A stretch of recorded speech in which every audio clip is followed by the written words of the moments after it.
paparan materi kedua, yaitu informasi super tax deduction dari kegiatan matching fund oleh Bapak Muhammad Misbahul Munir dari Direktorat Peraturan Perpajakan 2, Direktorat Jenderal Pajak, dan akan dimoderatori oleh Bapak Farhan. Kepada Bapak Farhan dipersilakan untuk mengambil alih acara.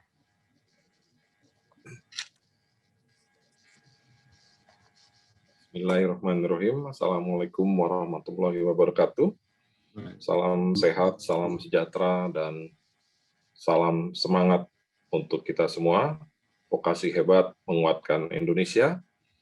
Pada pagi hari ini saya berkesempatan sebagai insan Dudika atau dunia usaha, dunia kerja, dan dunia industri ingin membantu memberikan insight sekaligus juga sharing pengalaman dari saya, dan dalam hal ini saya ingin mendampingi rekan kami dari Direktorat Jenderal Pajak yang akan mencoba menjelaskan tentang manfaat bagi dunia usaha dan dunia industri serta dunia kerja terkait dengan apa yang dicanangkan oleh pemerintah Republik Indonesia tentang insentif atau pemberian pengurangan penghasilan bruto bagi para penyelenggara kegiatan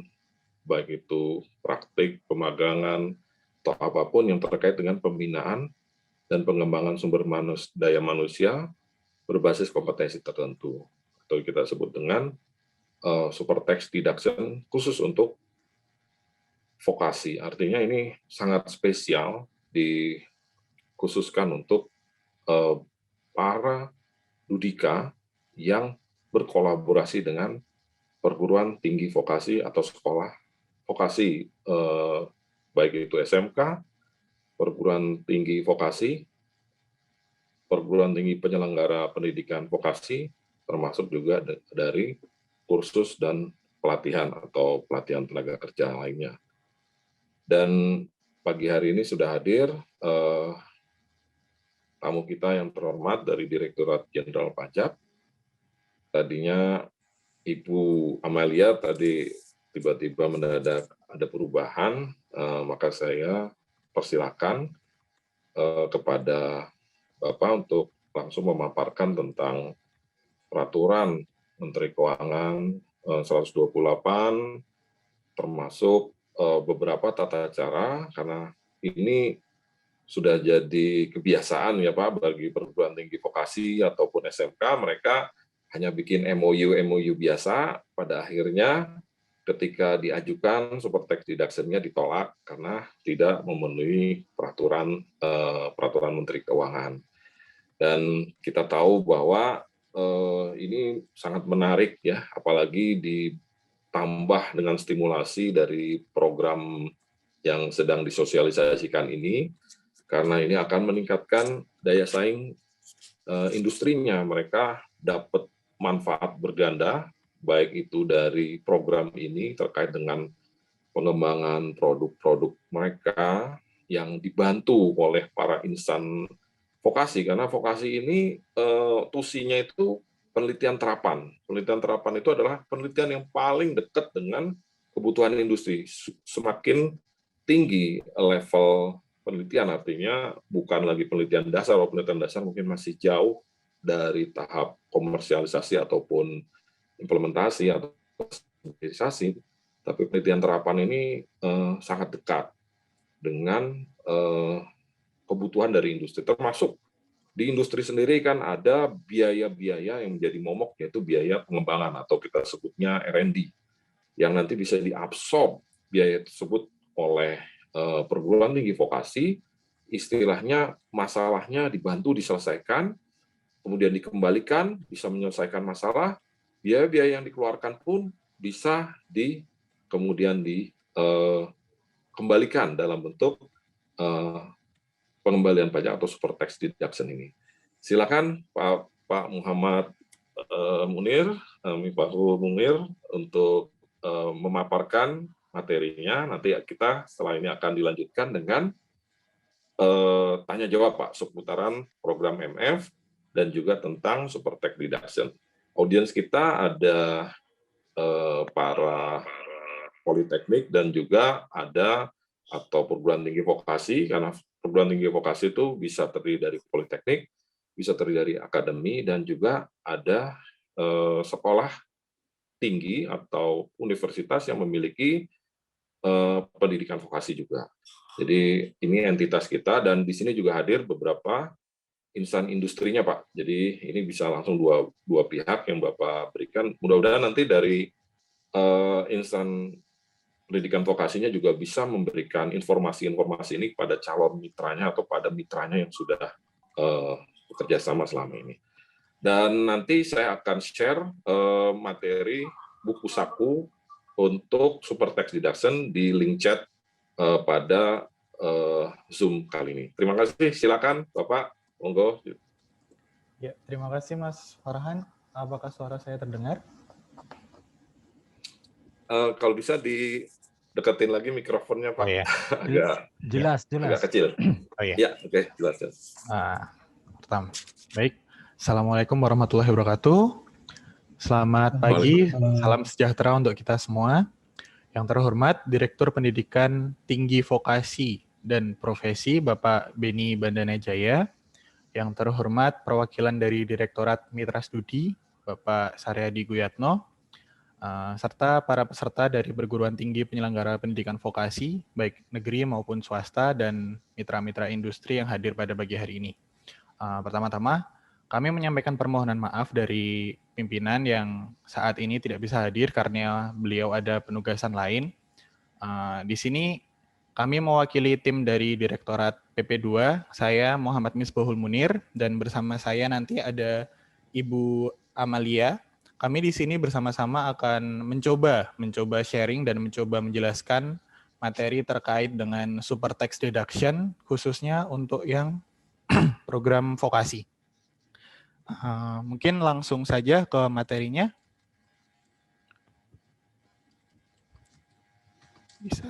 Bisa dibantu untuk share screen materi.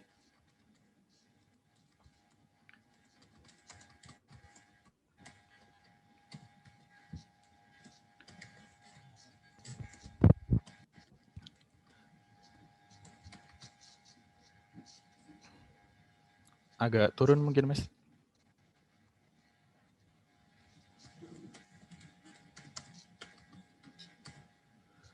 Jadi untuk secara garis besar pada pagi hari ini kita akan membahas ada lima subtema. Yang pertama adalah latar belakang, subjek pajak, bentuk fasilitas, lalu kegiatan vokasi dan biaya kegiatan vokasi. Lalu nanti di akhir kita akan mencoba sedikit membahas tentang prosedur pengajuan dan nanti mekanisme pelaporan dari fasilitas super tax deduction ini. Lanjut. Yang pertama adalah latar belakang dari fasilitas super tax deduction vokasi ini. Kita berangkat dari misi Indonesia. Misi negara Indonesia ini pada tahun 2045 adalah menjadi advanced economy, negara yang ekonominya maju. Dan untuk mencapai misi tersebut, antara lain diperlukan kebijakan penguatan SDM dan teknologi melalui peningkatan kemampuan dan kapasitas SDM Indonesia. Ada beberapa hal yang bisa dimanfaatkan atau menjadi nilai tambah dari negara Indonesia, yaitu ya diantaranya adalah dari sisi demografi dan dari sisi ekonomi. Lalu apa sih sebenarnya yang menjadi hambatan atau apa yang menjadi hal yang harus dituntaskan dulu sebelum kita bisa mencapai negara dengan advance ekonomi ini? Salah duanya, ini ada peningkatan human resource dan peningkatan teknologi. Lanjut.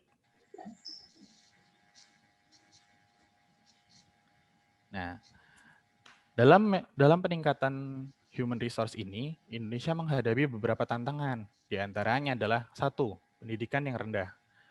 Data menunjukkan bahwa 40,7% tenaga kerja merupakan lulusan pendidikan SD, yang mana itu merupakan standar yang cukup rendah. Lalu, yang kedua adalah adanya mismatch antara lulusan sekolah dan standar yang dibutuhkan oleh industri. Dengan demikian, ketika mahasiswa atau pelajar SMK itu lulus dari lembaga vokasi, industri tidak bisa langsung memakai lulusan-lulusan dari SMK atau perguruan tinggi vokasi tersebut. Lalu yang ketiga adalah adanya pengangguran. 8,63% dari lulusan SMK dan 6,89% dari lulusan diploma 1, 2, dan 3 merupakan pengangguran. Lalu adanya tenaga kerja muda. Nah, tahun 2020 sampai 2035, Indonesia akan menikmati bonus demografi. Penduduk usia produktif mencapai 64% dari total penduduk. Adanya bonus demografi ini harus di-manage secara baik agar kita bisa mendapatkan manfaat dari hal tersebut. Lanjut. Nah, ini adalah framework. Kenapa sih kita butuh dukungan fiskal dalam program Link and Match ini? Seperti yang dijelaskan oleh Pak Beni di awal tadi, sebenarnya suplai tenaga kerja ini tuh banyak, hanya saja terdapat gap dengan apa yang diinginkan dunia industri. Jadi simpelnya ada kesenjangan kompetensi yang agak tidak cocok dengan apa yang dibutuhkan industri. Jadi diperlukan program Link and Match dari dunia pendidikan dan pelatihan untuk mengurangi gap antara demand dan supply tenaga kerja Indonesia. Beberapa langkah yang bisa ditempuh, yang pertama adalah penyusunan regulasi terkait sistem dan mekanisme pembelajaran sesuai standar nasional pendidikan. Yang kedua adalah penyusunan kurikulum pendidikan vokasi dengan kebutuhan industri dan teknologi agar lebih selaras dengan kebutuhan dari mitra-mitra industri. Yang ketiga adalah peningkatan kompetensi tenaga pendidik vokasi. Lalu yang keempat, mendorong keterlibatan dunia usaha dan dunia industri atau DUDI. Nah, hal ini dilakukan untuk mendukung program Link and Match tadi agar gap yang tercipta antara dunia industri dan suplai tenaga kerja yang lulus itu bisa tertutup. Nah, untuk mendukung program Link and Match tersebut diperlukan peran aktif dari dunia usaha dan dunia industri. Nah, salah satunya caranya adalah dengan melakukan kegiatan pemagangan agar siswa yang nantinya lulus itu sudah tahu nih dunia usaha itu nanti seperti apa, lalu sudah memenuhi beberapa kriteria atau kompetensi yang dibutuhkan oleh perusahaan, sehingga nantinya ketika mahasiswa tersebut lulus dari lembaga vokasi, dia bisa langsung terjun ke dunia industri. Lanjut. Kemudian adalah dasar hukum yang melandasi adanya fasilitas super tax deduction vokasi. Berangkat dari Peraturan Pemerintah Nomor 45 Tahun 2019, di dalamnya terdapat tiga fasilitas perpajakan, yaitu yang pertama adalah investment allowance, yang kedua adalah super tax deduction untuk litbang, penelitian dan pengembangan, lalu ada super deduction untuk vokasi. Nah, pada pagi hari ini kita akan fokus kepada fasilitas super deduction untuk yang kegiatan vokasi. Lanjut. Nah, di sini ada paradigma baru insentif fiskal. Jadi pada masa yang sekarang ini, insentif fiskal itu menganut 4 asas. Yang pertama adalah simplicity atau penyederhanaan prosedur. Segala proses pendaftaran atau proses pemanfaatan dari fasilitas ini dibuat sederhana mungkin agar wajib pajak mudah dalam memanfaatkan. Lalu adanya certainty atau kepastian hukum. Segala fasilitas perpajakan ini diatur dalam hukum yang jelas agar wajib pajak tahu nih haknya apa saja, kewajibannya apa saja, sehingga wajib pajak tidak merasa bingung ketika memanfaatkan fasilitas tersebut. Lalu kemudian ada trust atau pemerintah memberikan kepercayaan lebih besar kepada wajib pajak dalam proses pengajuan fasilitas. Salah satunya adalah bentuk pengajuan fasilitas yang sistemnya self-assessment atau wajib pajak itu mengajukan fasilitas secara mandiri. Lalu verify ini adalah verifikasi dalam rangka pengawasan. Jadi setelah nanti wajib pajak diberikan fasilitas, baik dalam hal ini fasilitas super tax deduction vokasi, maka pemerintah akan melakukan post audit atau pemantauan secara berkala agar fasilitas ini tepat sasaran, agar fasilitas ini tidak salah tidak disalahgunakan oleh orang-orang yang tidak bertanggung jawab. Nah, adanya penerapan 4 asas ini menyebabkan nanti tujuannya diharapkan pemberian fasilitas yang tepat sasaran tadi dan fasilitas menjadi lebih menarik bagi wajib pajak, sehingga wajib pajak bisa lebih bersemangat untuk memanfaatkannya karena fasilitas yang didapatkan nanti memberikan manfaat yang lebih banyak juga. Semester dasar ganjil genap sama kayak semua ya kan? Mohon maaf, ada yang bocor suaranya? Oh, sudah. Ya, lanjut.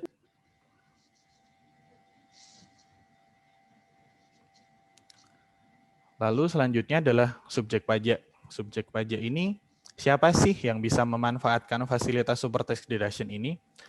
Nah, yang bisa memanfaatkan super tax deduction ini kriterianya ada 5. Yang pertama adalah wajib pajak badan dalam negeri. Jadi untuk wajib pajak badan OP, wajib pajak OP itu tidak bisa memanfaatkan. Yang bisa memanfaatkan adalah wajib pajak badan dalam negeri. Dalam hal ini adalah mitra-mitra industri yang bekerjasama dengan lembaga vokasi.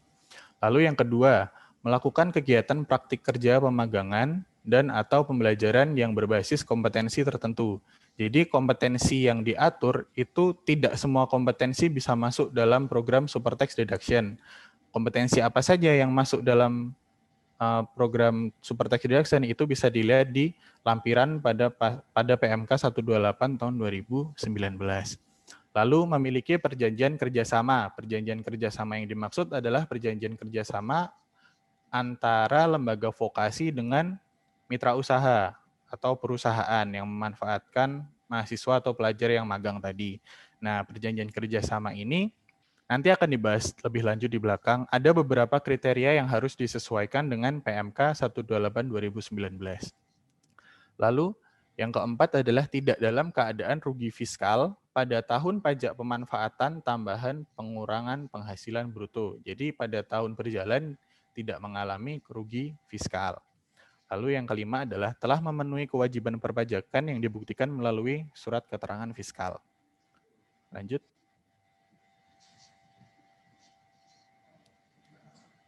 Nah, praktik kerja pemagangan dan atau pembelajaran yang berbasis kompetensi tertentu merupakan kompetensi yang diajarkan pada SMK atau madrasah aliyah kejuruan untuk siswa pendidik dan atau tenaga kependidikan, perguruan tinggi, program diploma pada program vokasi untuk mahasiswa pendidik dan atau tenaga kependidikan, balai latihan kerja untuk perorangan, serta peserta latih, instruktur dan atau tenaga kepelatihan. Jadi kompetensi yang diajarkan dibatasi hanya pada 3 lembaga vokasi ini, SMK atau madrasah aliyah kejuruan, perguruan tinggi, atau balai latihan kerja. Lanjut. Nah, ini untuk kompetensi yang terdapat di lampiran tadi, untuk sekolah menengah kejuruan SMK atau madrasah aliyah kejuruan itu totalnya terdapat 127 kompetensi yang terbagi dalam 4 sektor, yaitu manufaktur, kesehatan, agribisnis, pariwisata, dan industri kreatif. Lalu untuk perguruan tinggi program diploma, itu totalnya nanti ada 268 kompetensi yang terbagi dalam 5 sektor, sektor manufaktur, kesehatan, agribisnis, pariwisata dan industri kreatif, serta ekonomi digital. Sedangkan untuk yang balai latihan kerja nanti totalnya ada 58 kompetensi yang terbagi dalam 4 sektor, manufaktur, agribisnis, pariwisata, industri kreatif, dan pekerja migran. Data lebih lengkapnya nanti bisa dilihat di lampiran A PMK 128 tahun 2019. Lanjut.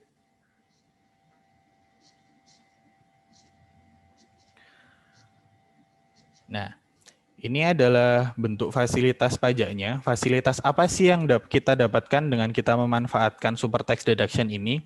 Jadi fasilitas yang didapatkan ini adalah pengurangan penghasilan bruto paling tinggi 200%. Jadi yang dikurangi itu penghasilan brutonya, bukan pajaknya. Pengurangan penghasilan bruto paling tinggi 200% dari jumlah biaya yang dikeluarkan untuk kegiatan praktik kerja atau pemagangan atau pembelajaran. Nah, 200% ini dibagi menjadi 2 layer, 100% yang pertama serta 100% yang kedua. 100% yang pertama ini adalah pengurangan penghasilan bruto dari jumlah biaya real yang benar-benar dikeluarkan. Lalu untuk tambahan 100% yang kedua itu adalah tambahan pengurangan penghasilan bruto dari jumlah biaya yang dikeluarkan, khusus untuk kegiatan vokasi yang berhubungan dengan kegiatan vokasi. Lanjut.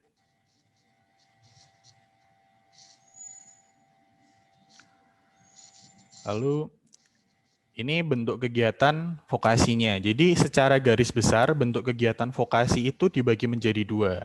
Yang pertama adalah praktik kerja dan atau pemagangan. Terus yang kedua adalah pembelajaran.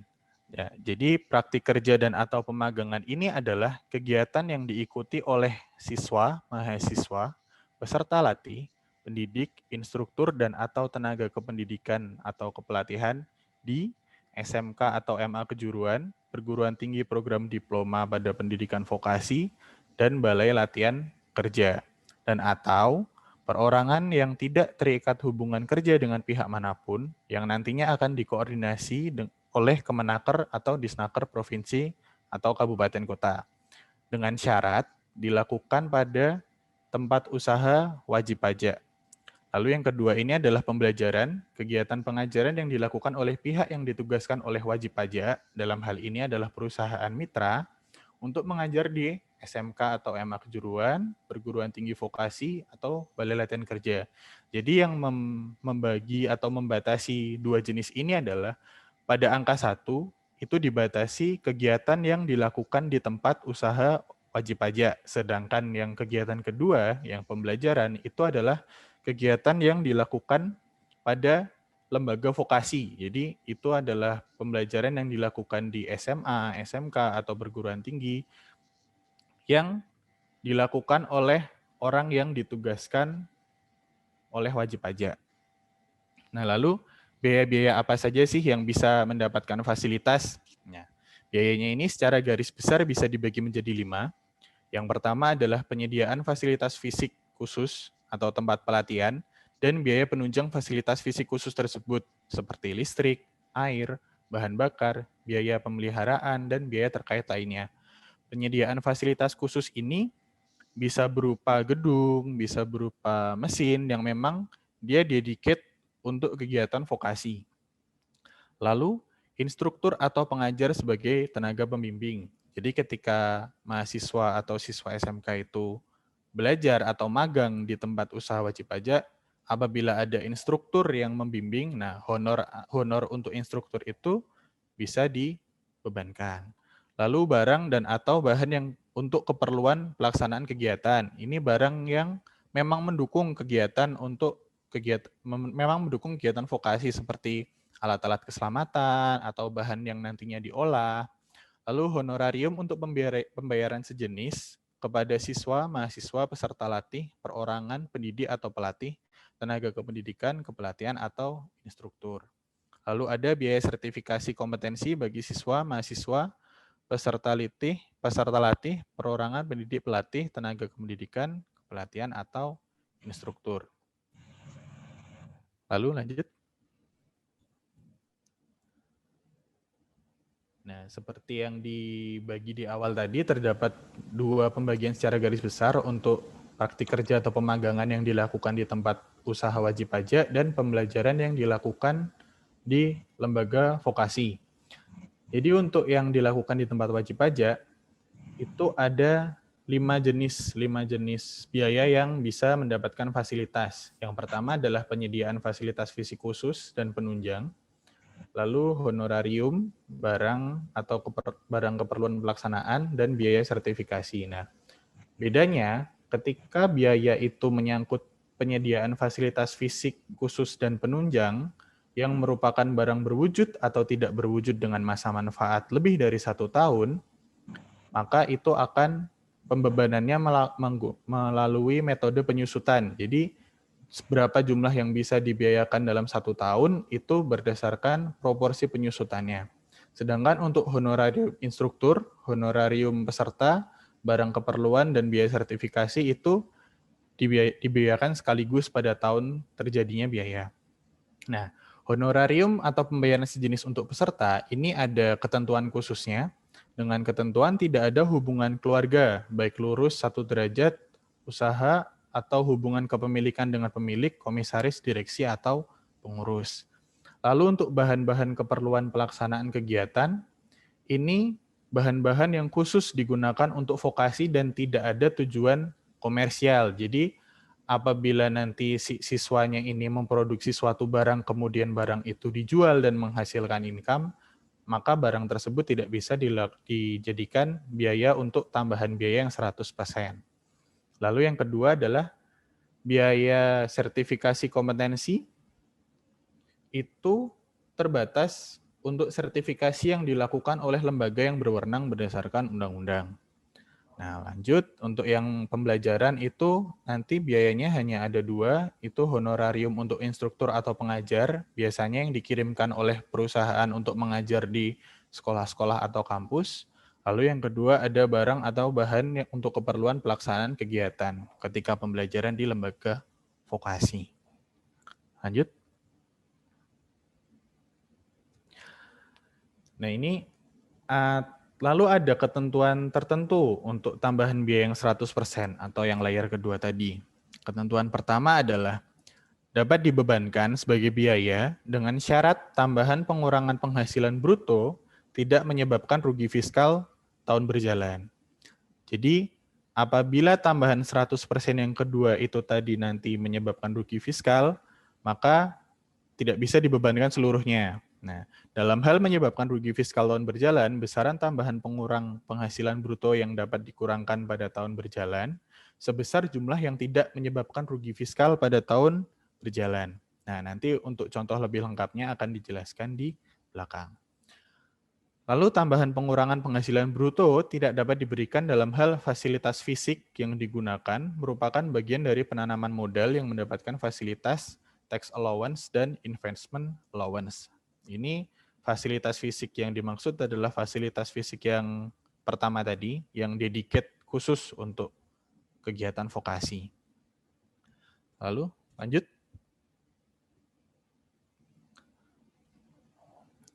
Nah, ini untuk prosedur untuk mendapatkan fasilitasnya. Jadi, ketika Bapak dan Ibu ingin memanfaatkan fasilitas ini, maka syaratnya itu ada 2. Yang pertama adalah membuat perjanjian kerjasama antara perusahaan dengan lembaga vokasi, dan yang kedua adalah mendapatkan atau memiliki surat keterangan fiskal. Nah, perjanjian kerjasama pun yang dibuat ini harus disesuaikan dengan ketentuan pada PMK 128 yang paling sedikit memuat nomor dan tanggal PKS, nama dan NPWP, jenis kompetensi, nama SMK atau MA dan nama lembaga vokasinya yang terkait, nama, tanggal efektif dan masa berlaku kerjasama, perkiraan jumlah peserta vokasi, perkiraan jumlah pegawai atau pihak yang ditugaskan, dan perkiraan biaya. Jadi, apabila Bapak dan Ibu sudah memiliki PKS, perjanjian kerjasama dengan sekolah atau dengan perguruan tinggi, tapi belum memenuhi syarat-syarat ini, bisa disesuaikan terlebih dahulu. Lalu ketika sudah memiliki perjanjian kerjasama dan memiliki surat keterangan fiskal, yang surat keterangan fiskal ini nanti proses pengajuannya akan dijelaskan di slide selanjutnya. Ketika Bapak dan Ibu sudah memiliki PKS dan surat keterangan fiskal, maka Bapak dan Ibu harus menyampaikan pemberitahuan pada sistem OSS.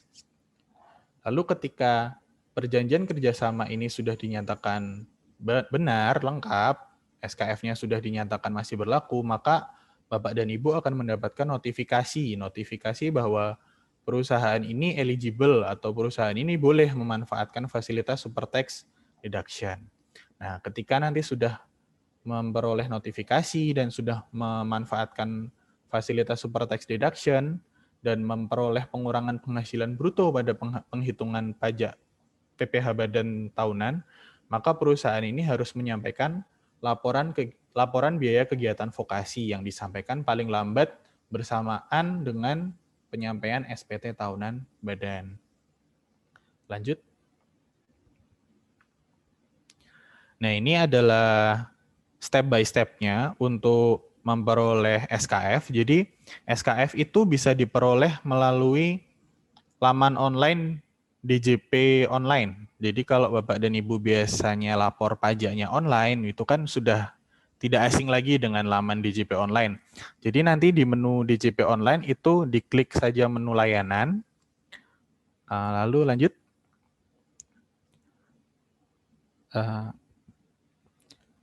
Nah, ketika nanti layanan sudah, itu ada profil pemenuhan kewajiban. Nah, itu nanti bisa diklik untuk keperluan surat keterangan fiskal dan keperluan pencetakan surat keterangan fiskalnya bisa dipilih yang nomor 12, yaitu pengajuan permohonan pemberian fasilitas pengurangan penghasilan bruto dalam rangka pembinaan dan pengembangan sumber daya manusia berbasis vokasi. Jadi,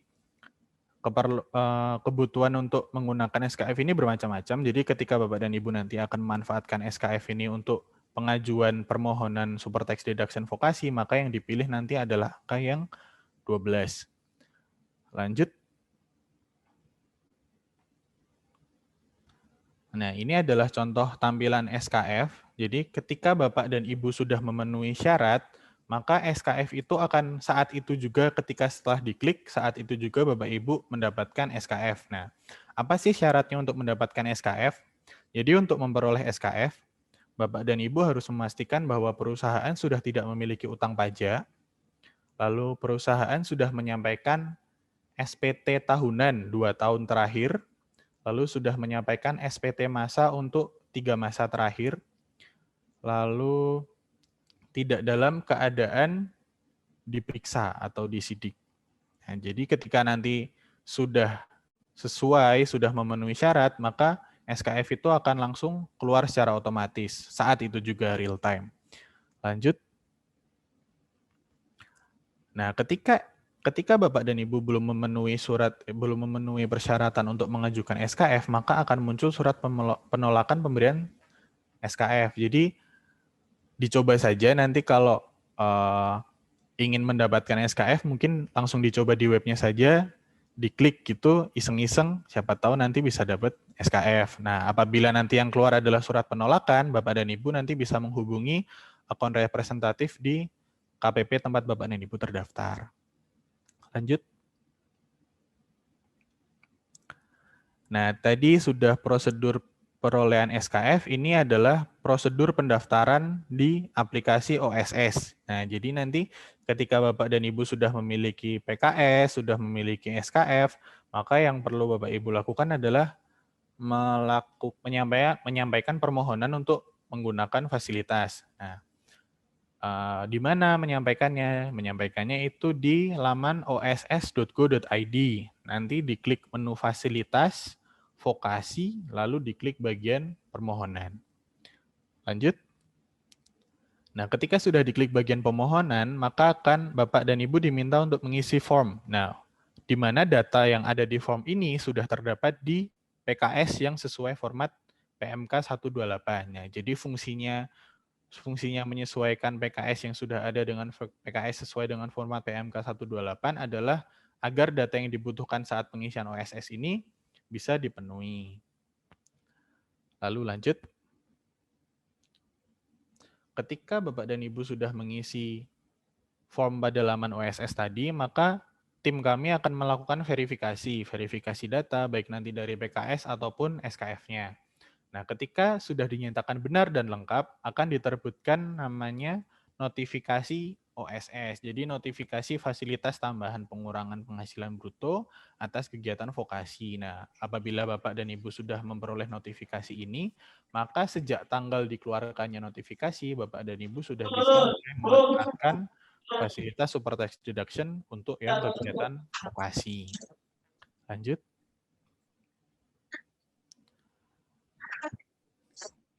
Nah, ini ada syarat dan ketentuan. DJP berwenang untuk menentukan bahwa pertambahan pengurangan penghasilan bruto tidak dapat diberikan dalam hal wajib pajak 1.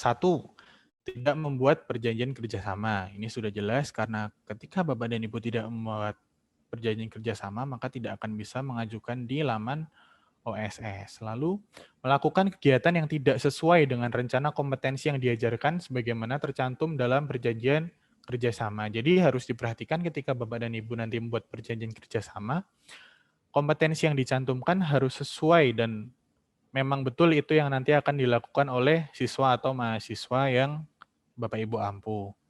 Lalu tidak menyampaikan pemberitahuan, atau ini maksudnya tidak menyampaikan pemberitahuan secara online melalui OSS.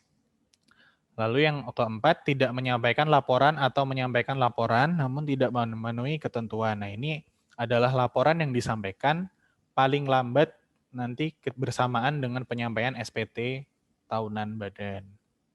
Lanjut.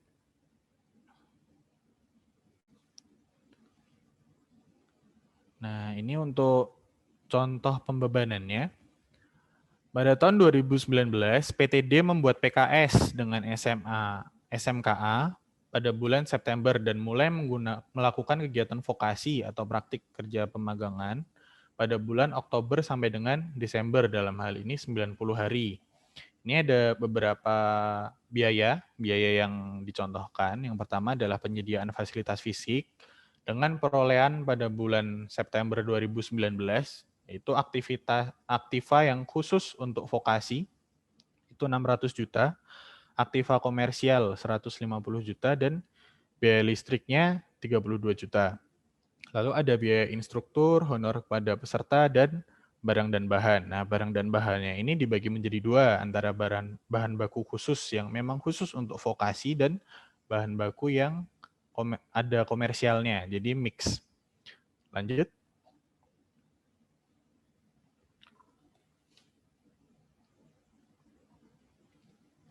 Nah, ini adalah contoh penghitungan dari fasilitas super tax deduction. Jadi ketika di awal tadi saya sudah menjelaskan, fasilitas ini merupakan fasilitas pengurang bruto maksimal 200%. Nah, 200% tadi dibagi menjadi dua layer. Yang layer pertama adalah biaya real yang benar-benar terjadi, lalu yang layer kedua adalah tambahan biaya maksimal 100% dari biaya real. Jadi yang di sebelah kiri ini adalah biaya real yang benar-benar terjadi. Itu adalah biaya penyusutan aktiva khusus kegiatan vokasi selama bulan September sampai dengan Desember, karena tadi perolehannya dari September, jadi disusutkannya parsial hanya dari September sampai Desember. Lalu penyusunan aktiva komersil dari September dan Desember juga. Lalu ada biaya listrik, biaya bahan baku, terus biaya instruktur, lalu biaya honor. Nah, ini totalnya 314,5 juta. Ini untuk layer pertama, 100% yang pertama. Lalu untuk 100% yang kedua, atau tambahan biayanya, itu adalah yang pertama, biaya penyusutan aktiva khusus untuk kegiatan vokasi pada bulan Oktober sampai Desember. Kenapa hanya Oktober sampai Desember, tidak seperti yang kiri, itu September sampai Desember? Karena kegiatan vokasi ini baru mulai pada bulan Oktober, jadi biaya penyusutan yang memang benar-benar digunakan sebagai penunjang kegiatan vokasi hanya dari Oktober sampai Desember. Jadi istilahnya 3/4 dari yang kanan, karena hanya 3 bulan, Oktober, November, Desember. Itu sebesar 37,5 juta. Lalu biaya penyusutan aktiva komersil, kenapa tidak bisa dibebankan? Karena dia penyusutan aktiva yang digunakan untuk komersil, tidak murni untuk mendukung kegiatan vokasi. Jadi tidak bisa mendapat tambahan biaya yang 100% kedua. Lalu biaya listrik. Biaya listrik di sini, karena biaya listrik ini sifatnya mix atau campuran, maka harus bisa dipisahkan. Dalam contoh ini, untuk kegiatan vokasi digunakan dari 75% dari total biaya listrik. Jadi yang bisa mendapatkan fasilitas atau tambahan pembebanan hanya 75% dari bagian yang ada di kiri. Jadi 75% dikali 32 jadinya 24. Lalu untuk bahan baku khusus kegiatan vokasi sepenuhnya bisa dibebankan lagi. Bahan baku untuk komersial itu tidak bisa mendapat fasilitas tambahan pengurangan. Lalu biaya instruktur dan biaya honor itu seluruhnya bisa dibiayakan lagi, asalkan sesuai atau mendukung dengan kegiatan vokasi. Jadi untuk layer yang pertama, perusahaan akan mendapatkan biaya yang bisa dikurangkan adalah 314,5 juta. Lalu untuk layer kedua adalah 231,5 juta. Jadi total yang bisa dikurangkan perusahaan dari kegiatan vokasi ini adalah 546 juta. Lanjut. Nah, ini adalah contoh pelaporan contoh pelaporan ini formatnya bisa dilihat di lampiran PMK 128. Jadi ketika Bapak dan Ibu nanti sudah berhasil memanfaatkan super tax deduction dan pada perhitungan SPT pada akhir tahun Bapak dan Ibu bisa mengurangkan atau mendapatkan tambahan pengurangan, maka Bapak dan Ibu wajib melaporkan realisasi biaya yang benar-benar terjadi pada tahun berjalan atau selama memanfaatkan fasilitas super tax deduction ini. Nah, kapan penyampaiannya? Penyampaiannya itu paling lambat bersamaan dengan pelaporan SPT tahunan badan. Jadi kalau tahun bukunya normal Januari sampai Desember, maka pelaporannya paling lambat adalah akhir April untuk tahun berikutnya. Lanjut, ini contoh untuk penyusutan, lalu ini contoh untuk honor. Lanjut, ini contoh pelaporan untuk biaya bahan. Yang bawah itu untuk biaya sertifikasi. Lalu ada biaya lainnya. Nah, ini biaya, kan di sini ada tulisannya biaya yang sesungguhnya dikeluarkan. Nah, ini nanti pada akhirnya untuk mempertanggungjawabkan benar nggak sih tambahan penghasilan bruto yang kita perhitungkan ini dasarnya apa. Nah, ini nanti ngambilnya dari sini. Lanjut. Oh, udah habis. Mungkin sekian dulu presentasi dari kami atau pemaparan dari kami. Mungkin nanti bisa disambung sesi tanya jawab ya, Mas Farhan. Ya, terima kasih atas paparannya Pak Misbahul Munir dari DJP Perpajakan 2 ya Pak ya, di Direktorat Jenderal Pajak, Kementerian Keuangan. Paparan yang sangat komprehensif, bahkan saat ini pegangan kami adalah buku saku, Pak. Buku saku yang diterbitkan juga kolaborasi dari Direktorat Jenderal Vokasi dan Direktorat Jenderal Pajak dalam hal ini.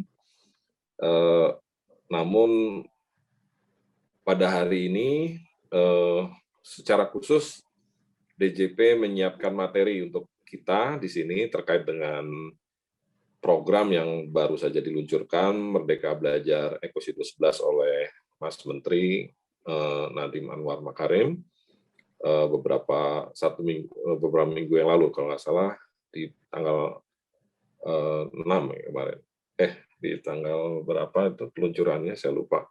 Jadi di sana harapan dari Mas Menteri sangat besar terkait dengan yang link and match yang secara natural akan terjadi dengan sendirinya jika dari dunia usaha dan dunia industri langsung berani berinvestasi dalam hal ini, investasi yang jangka menengah lah kalau menurut saya, karena tidak langsung bisa short term didapatkan, terutama manfaat-manfaat atau benefit yang secara real bisa didapatkan, yaitu yang pertama kalau menurut saya dari R&D bisa mengurangi secara tidak langsung biaya pengembangan mereka, karena untuk meningkatkan daya saing industri tentu seperti tadi paparan Pak Misbahul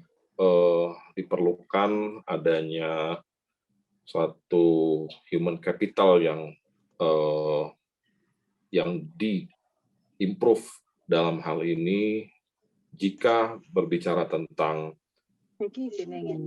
pendidikan tinggi vokasi, kita tahu bahwa mereka memiliki tridharma. Tridharma yang pertama adalah pendidikan, kemudian penelitian, dan masyarakat. Memang agak sedikit berbeda dengan pendidikan vokasi lain, yaitu SMK. Jadi bahkan pendidikan vokasi saat ini sebagai informasi tidak hanya D4 atau sarjana terapan, tapi juga sudah merambah ke level pendidikan tinggi lainnya, yaitu S2 terapan, bahkan S3 terapan.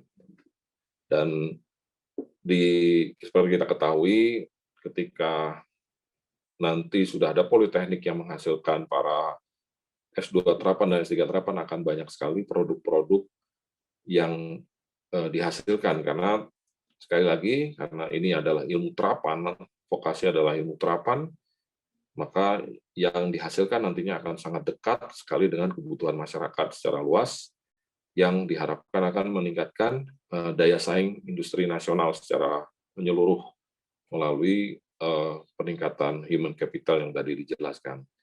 Baik, penjelasan tadi cukup memberikan pencerahan buat saya sebagai pelaku usaha yang selama ini banyak berkecimpung di dalam dunia pendidikan vokasi khususnya.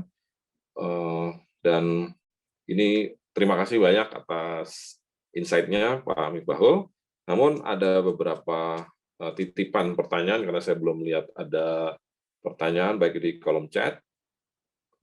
Baik bagi yang ingin dunia usaha dan dunia industri ataupun insan pendidikan tinggi vokasi yang ingin bertanya secara langsung atau secara live, silakan raise hand. Nanti mohon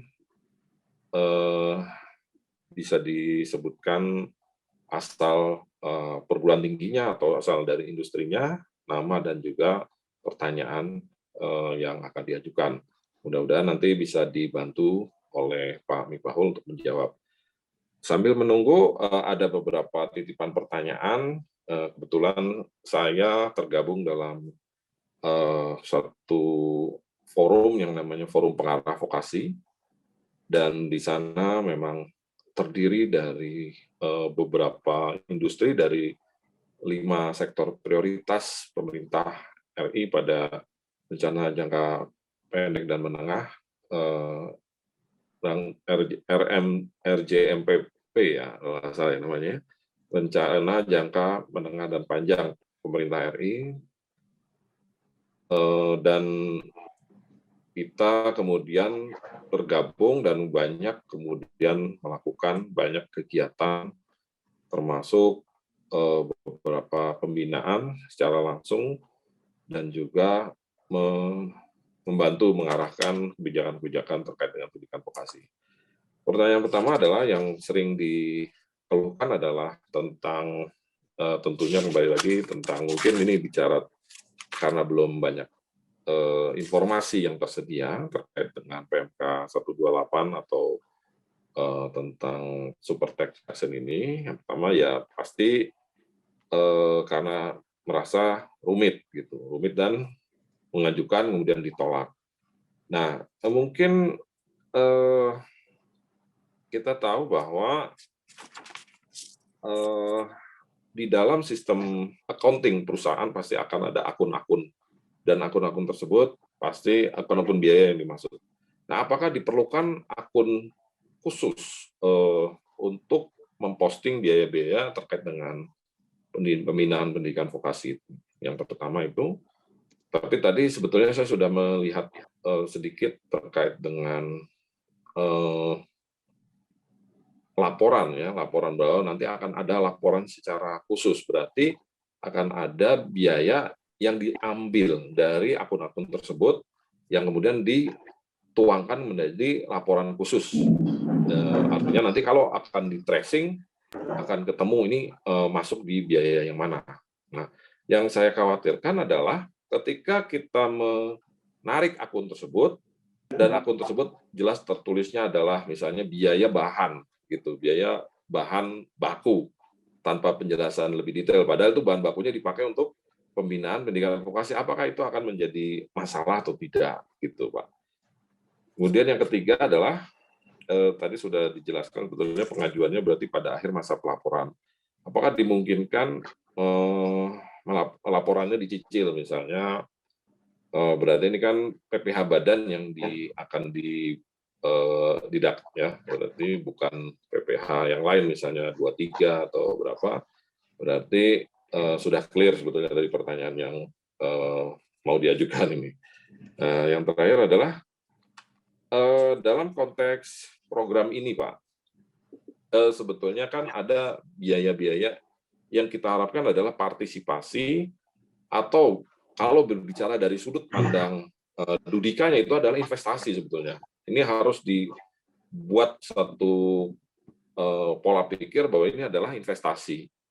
Dan nantinya bahkan segala apapun yang terkait dengan pengembangan, termasuk kita tahu bahwa pengalaman saya pribadi, saya sangat terbantukan oleh adanya mahasiswa atau siswa magang dalam program mereka, baik itu Prakrin atau PKL atau kerja praktek bagi mahasiswa vokasi, karena saat ini pun sudah ada aturan bahwa pemagangan itu minimal 6 bulan, bahkan dengan program Merdeka Belajar ini diperbolehkan sampai 1,5 tahun dan itu diakui kredit semesternya. Jadi ini menarik sekali bagi kami di industri. Nah, namun kan tentu ada biaya juga yang kita keluarkan di situ ya, terkait dengan pemberian uang saku, uang makan dan sebagainya, bahkan ada yang memberikan fasilitas mes misalnya gitu. Itu tentunya bisa. Namun pertanyaan saya adalah terkait dengan program ini tentu ada pembinaan-pembinaan yang akan dilakukan dan itu termaktub. Kalau saya pikir tadi itu harusnya termaktub dan juga ada biaya-biaya yang memang diperuntukkan, misalnya bahan diperuntukkan untuk pengembangan produk bagi pendidikan vokasi. Dalam hal ini produk tersebut adalah dimanfaatkan untuk pembelajaran. Misalnya dalam bentuk kita mensyaratkan harus terbentuk dulu teaching factory di sana. Artinya teaching factory itu mungkin sudah banyak kenal juga kan, teaching factory adalah sarana pembelajaran di dalam kampus. Artinya bring industry to kampus gitu kalau dalam konteks PTV. Mungkin kalau dalam konteks SMK bring industry to school. Dan itulah yang akan menghasilkan link and match dari pakem bahwa link and match itu tercipta salah satunya oleh Teva ini, ya ini masih kita pegang gitu karena akan sangat sulit, saat ini masih sangat sulit untuk memagangkan siswa ataupun memagangkan guru atau mahasiswa ke industri karena ya mereka tentu terbatas kapasitas dan kemampuannya. Mungkin 3 pertanyaan itu Pak Miftahul untuk mewakili teman-teman di forum pengarah vokasi. Poin pertanyaan yang sedang kami ajukan untuk Pak Miftahul Munir dari DJI. Mohon dibantu dijawab dulu Pak sambil menunggu pertanyaan dari insan industrinya nih terkait dengan super tax deduction. Kemudian nanti akan kita selingkan untuk menjawab pertanyaan dari Bapak. Monggo Pak Miftahul dijawab dulu. Baik Mas Farhan, untuk yang pertanyaan pertama tadi kalau nggak salah, apakah diperlukan pencatatan secara khusus atau dibedakan begitu ya antara biaya yang memang untuk vokasi khusus dan biaya untuk komersil untuk keperluan pencatatan pada pelaporan. Nah, jadi saya coba menjawab, sebenarnya pajak ini tidak mengatur secara khusus, bahkan tidak mengatur sama sekali tentang pencatatan yang dilakukan oleh wajib pajak. Jadi ketika wajib pajak nanti akan membukukan biaya itu dalam catatannya mau dicatat dalam akun apapun, itu kita tidak mengatur secara khusus. Tapi untuk memudahkan dalam nanti membuat laporan realisasi, kami memang menyarankan untuk dipisah. Jadi nanti ketika Bapak dan Ibu pada akhir tahun ini butuh data atau mau menarik data untuk laporan realisasi biaya khusus untuk vokasi atas 5 jenis biaya yang sudah dijelaskan tadi, maka tinggal ditarik aja akun misal biaya vokasi bahan, biaya vokasi honorarium, itu tinggal ditarik saja dengan kode khusus yang sudah ada biaya vokasinya, itu boleh-boleh saja, tapi dari kami itu tidak mewajibkan. Yang penting ketika nanti kami sewaktu-waktu mengaudit laporan realisasi, itu Bapak dan Ibu bisa menunjukkan bukti pencatatan atau bukti pembukuan yang menunjukkan bahwa biaya tersebut adalah benar-benar dilakukan untuk mendukung atau dalam rangka melakukan kegiatan vokasi. Gitu Bapak. Lalu untuk yang pertanyaan kedua tadi, boleh diperjelas ya Pak pertanyaannya?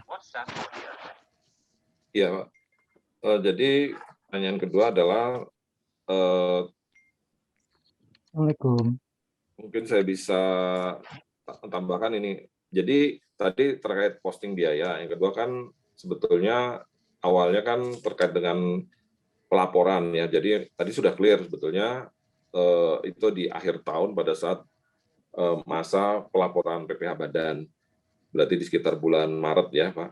Gitu. Maret, April. Nah, kemudian ini satu Pak, mungkin apakah pasti akan ada audit seperti misalnya pada saat kita mengajukan restitusi misalnya, Pak?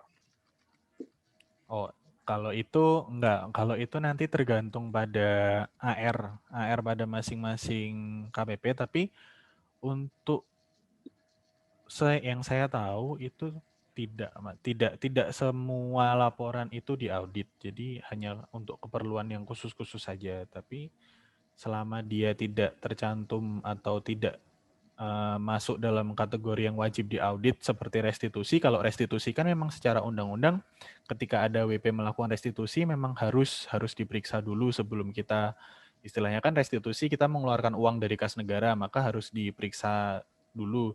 Nah, itu memang secara undang-undang wajib diperiksa, tapi kalau untuk pelaporan super tax deduction ini tidak ada kewajiban untuk memeriksa.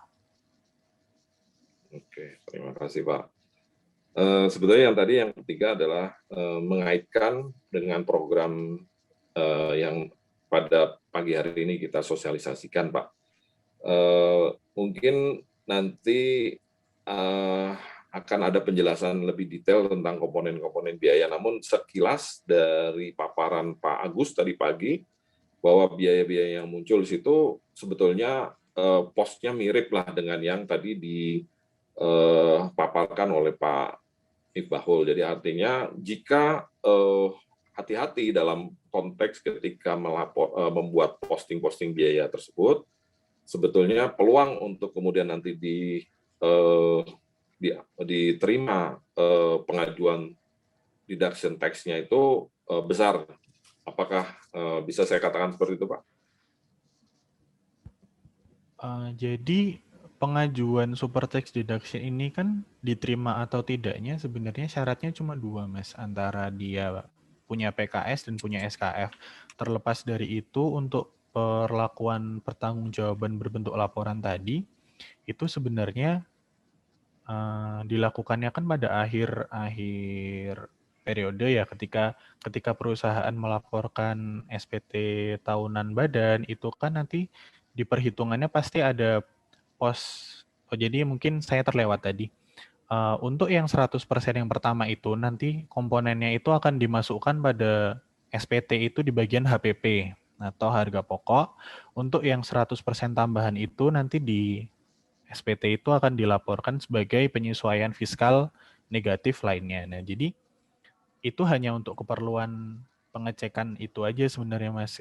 Ketika pelaporan ini dicek apakah benar ini laporan biaya yang ada di sini sesuai dengan jumlah yang dikurangkan pada laporan pada penyesuaian fiskal negatif. Terus apakah benar nanti realisasinya ini sama estimasi yang ada di PKS ini jaraknya tidak terlalu jauh, nah itu sebenarnya hanya untuk keperluan itu saja. Jadi untuk terlepas boleh atau tidaknya atau dikabulkan atau tidaknya penggunaan super tax deduction ini, kalau menurut saya memang kemungkinan besar akan dikabulkan atau diperbolehkan selama tidak ada hal-hal khusus atau selama tidak ada hal-hal yang terlalu apa ya istilahnya. Sebenarnya tergantung kejujuran dari WP masing-masing sih, Mas. Kalau dari kita auditnya itu opsional aja sebenarnya. Gitu. Ya, tahu. Oke, mungkin karena tadi ada konteks self assessment dan trust ya di sana ya. Betul. Baik, mungkin terima kasih. Farhan, ada pertanyaan nih, ada titipan pertanyaan dari Universitas Katolik Widya Mandala Surabaya.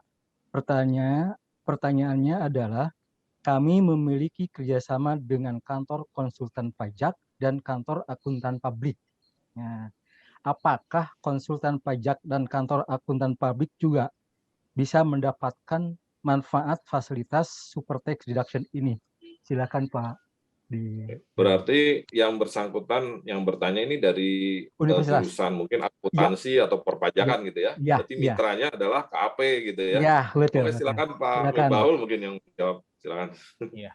Jadi seperti yang dijelaskan waktu agak pertama tadi ya Mas, ke sebenarnya boleh atau tidaknya perusahaan memanfaatkan fasilitas super tax deduction ini, itu filternya ada di paling awal, di 5 kriteria wajib pajak. Jadi ketika wajib pajak itu WP badan dalam negeri, nah itu dipastikan dulu dia bentuknya WP badan atau bukan. Lalu kompetensi dari pemagangan ini apakah sudah tercantum pada lampiran PMK 128. Nah, lalu dia tidak mengalami rugi fiskal tahun berjalan, terus memiliki SKF.